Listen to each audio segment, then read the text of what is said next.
Hey guys, ഇന്നത്തെ gift കുറച്ച് സ്പെഷ്യലാണ് കേട്ടോ. ഇതെൻ്റെ ഫ്രണ്ട് ആളുടെ സിസ്റ്ററിന് വേണ്ടി ഓർഡർ ചെയ്തിട്ടുള്ളതാണ്. അവളുള്ളത് മംഗലാപുരത്തും സിസ്റ്ററുള്ള എറണാകുളത്തുമാണ്.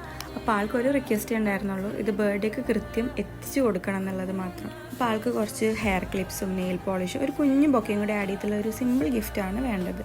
അപ്പോൾ നമുക്ക് ഗിഫ്റ്റ് കൊടുത്ത ആളുടെയും ഗിഫ്റ്റ് കിട്ടിയ ആളുടെ റിയാക്ഷനും കൂടി കേട്ടാലോ. ചേച്ചി പറഞ്ഞു ഭയങ്കരമായിട്ട് സർപ്രൈസ് ആയി, നല്ല രസമുണ്ടായിരുന്നു, ഒട്ടും എക്സ്പെക്ട് ചെയ്തില്ല. ചേച്ചി ഭയങ്കര സെറ്റ് അടിച്ചിരിക്കുന്നു. ഇന്നലെ ചേച്ചി വർക്ക് ചേച്ചി പറഞ്ഞു ഒരാളുടെ ഹെലൻ വന്നിട്ട് അവൾ എനിക്ക് ഗിഫ്റ്റ് തന്നാൽ എനിക്ക് സമാധാനം ഉണ്ടാവുള്ളൂ, അവിടെ എനിക്ക് എന്തെങ്കിലും ഒട്ടു സൂചന കിട്ടി എനിക്ക് ഭയങ്കര സന്തോഷം, ഞാൻ ഭയങ്കര മിസ് ചെയ്യുന്നുണ്ട്, അപ്പോൾ പക്ഷേ എനിക്കും തരാൻ പറ്റില്ലല്ലോ, നേരിട്ട് കാണാൻ പറ്റില്ലല്ലോ എന്നൊക്കെ പറഞ്ഞു. എന്നിട്ട് ഇന്നിപ്പോൾ ഉച്ച സമയത്ത് കണ്ടാൽ എത്തി തോന്നുന്നു. അപ്പോൾ തന്നെ എൻ്റെ ഹെല ഒത്തിരി താങ്ക്സ് വേണ്ടി ഉണ്ടായിരുന്നു. ഞാൻ ഒട്ടും എക്സ്പെക്ട് ചെയ്ത് എനിക്ക് ഭയങ്കര സന്തോഷമായി. അങ്ങനെ ചേച്ചി ക്ലാസ് എടുത്തുകൊണ്ടിരിക്കുമ്പോൾ 5 മണിക്ക് കൊറിയർ ഉണ്ടെന്ന് പറഞ്ഞിട്ട് ഫ്രണ്ടിന് വിളിച്ചു. അപ്പോൾ കൊറിയർ ഞാൻ ഓർഡർ ചെയ്തിട്ടില്ലല്ലോ എന്ന് ചെന്നു. കറക്റ്റ് ഓഫീസിൽ തന്നെ ചെന്നു, ചേച്ചിനെ വിളിച്ചിട്ടില്ലായിരുന്നു. എന്നിട്ട് ചെന്ന് കഴിഞ്ഞ് നോക്കി കഴിഞ്ഞപ്പോൾ ഞാൻ കൊറിയർ ഒന്നും ഓർഡർ ചെയ്തിട്ടില്ല എന്താണെന്നില്ല. അപ്പോൾ ചേച്ചി നോക്കുമ്പോൾ ചേച്ചിക്ക് ഞാൻ ബർത്ത്ഡേ തന്നെ വരാൻ ചാൻസ് ഉള്ളത് എൻ്റെ കയ്യിൽ നിന്നാണ്. അപ്പോൾ എൻ്റെ പേരുണ്ടോ എന്ന് അതിൽ കിടന്ന് തപ്പ് വരുന്നു. അപ്പോൾ എൻ്റെ പേരുണ്ട്. അപ്പോൾ ഭയങ്കര സന്തോഷം. പിന്നെ അത് പൊട്ടിച്ചില്ലാന്ന് പൊട്ടിക്കാൻ കുറേ നേരം നോക്കിയിരുന്ന് വെയിറ്റ് ചെയ്ത് അവസാനം കണ്ടു. എനിക്ക് ഹെൽമേരി ഇതൊക്കെയാണ് കണ്ടു കഴിഞ്ഞപ്പോൾ ഹാപ്പിയായി. പിന്നെ ഓഫീസിൽ എല്ലാവരും പറഞ്ഞു പൊട്ടിച്ച് നോക്കി പറഞ്ഞ് നിർത്തി ചെന്ന് തുറന്നു.